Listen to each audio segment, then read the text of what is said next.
Yo, what's going on there, brother?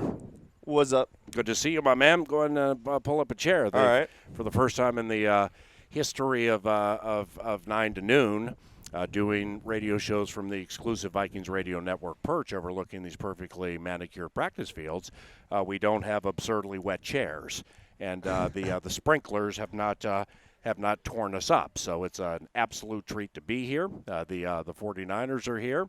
And it's quite festive here at Twin Cities Orthopedics Performance Center. What's on your mind right now, young man? I'm just glad that they kindly adjusted the schedule so that you could be out here for practice. How about that? Yeah, that was all for you. Interesting that you said that, because I didn't plan to go down that road, but the producer did, and so then I don't like to overshare, but the fact that the chief operating officer Andrew Miller then got into legal with Miss Karen Nelson. Then it goes to Kwesi Adofo-Mensah, the general manager.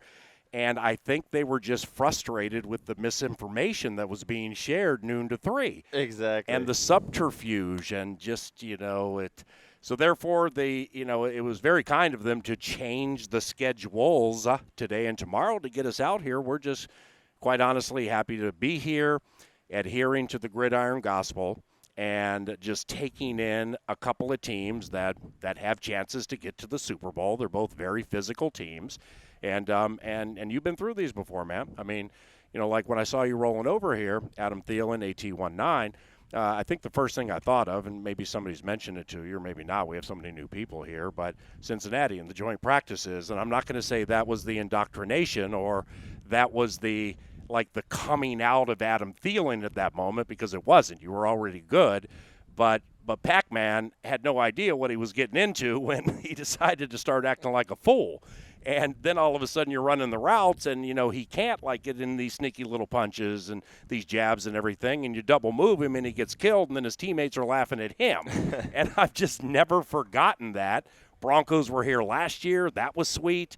So with the joint practices, how physical do they get? Corners to receivers, stuff like that. Yeah, it's another step up from the normal training camp practice, which is already elevated, right? Mm-hmm. From an OTAs, from even just from a normal regular season practice. Training camp practices are elevated. Then you add preseason games. That's another elevation, right? It's more physical. It's more game regular season when you get in those preseason games. And then you add these joint practices, and I feel like it's even more elevated than a preseason game, because guys are fighting for their lives. Yep. It's an opportunity to show what you can do against someone else other than the guys you go against every single day in practice. Mm-hmm. Again, I'll never forget. I have so many good stories from that Bengals. Well, how about how hot it was? Yeah, it was the hardest practice of my life by far. We started out with special teams, and at the time I was fighting for my life, and I'll just never forget the first play of special teams. It was by far the most physical period I've ever had in my entire life. Wow, way harder than a game. Really? Way harder, because it's literally 22 guys lined up across from each other, 11 on 11. Yeah, and it's every one of those guys fighting for their life. Every single one of them. Yeah. You and remember the Bengals they were so big and tall, and just I stood amongst the D line during some of these drills, and it was like King Dunlap and Michael Johnson. I'm like, oh my God, are these guys big? I'm glad you brought that up, because those are the guys I had to block. Because I'm lining up on punt. So this is the very first period, very first play, and I'm lining up. And in the A gaps, so I'm the personal protector on punt, and in the A gaps were two defensive linemen. Right. 6'8", 265 specimens. pounds, yoked up. Yeah. And if you ever seen me before, I'm not very yoked up. So, so I remember, stepping in there, first play, stepping up in the A gap, block my guy, can't feel the left side of my face, running down the field, covering the punt. I'm like, this is a great way to start the practice. And at least it's not super hot. Yeah, exactly. And the best part of that is right before that practice, probably a similar situation to this. Everybody's kind of warming up, hanging out, joking around. So I'm walking on the field. Norv Turner comes over to me and goes, hey, You're gonna get cut if you don't have a good week here. Well, that's great. So that's what I'm going through my mind. Are you kidding me? I'm running down the field. I can't feel half my face. And I'm like, God. this is a great start to the week. But I want you to sip this black coffee because I know no. I got some right here. Well, I know, but I'm going to explain why this is special. I would never drinking out of your coffee. The Gridiron Gospel never put you on anything bad. So take a sip, and then I'll explain what you're sipping. Okay, now what do you think? Stronger? Yeah, I mean, there's some juice to that. Different for sure. taste, right? Different taste. Okay, well, we had no coffee at my house today, like normal coffee that you would get, but I'm a Turkish coffee aficionado. Okay. And so therefore, I've never put Turkish coffee in like the coffee maker. You have to boil the water, then put it in and stir it, and don't let it bubble. Put a little sugar into it. So this is the first time. This is Turkish coffee. So there's sugar in there? None. I wouldn't do that to you. I mean, I wouldn't want your body fat to go from 1.5 to 1.7 into joint practices. But what do you think of the Turkish coffee? A little watery, or is it strong enough? Yeah, it's okay. This is much better though. Mm-hmm. So is that D. Ryan? No. What do you got? No. So listen. So the wide receivers. The boy's on his game. we don't do a lot for the hazing, right? The old school hazing stuff. Yeah. So the only thing that we really ask of the receivers is everyone knows that I'm a big coffee guy. Got to have my coffee every meeting. Got a cup of coffee. Before I practice, I'm walking out to practice. I got my cup of coffee. So, anyways, the rookie's deal is when Justin was drafted first round, he had to buy me, not me, our room, the offense, what have you, a coffee maker. Well, the stipulation was it's got to be one that you put whole beans in. Ooh.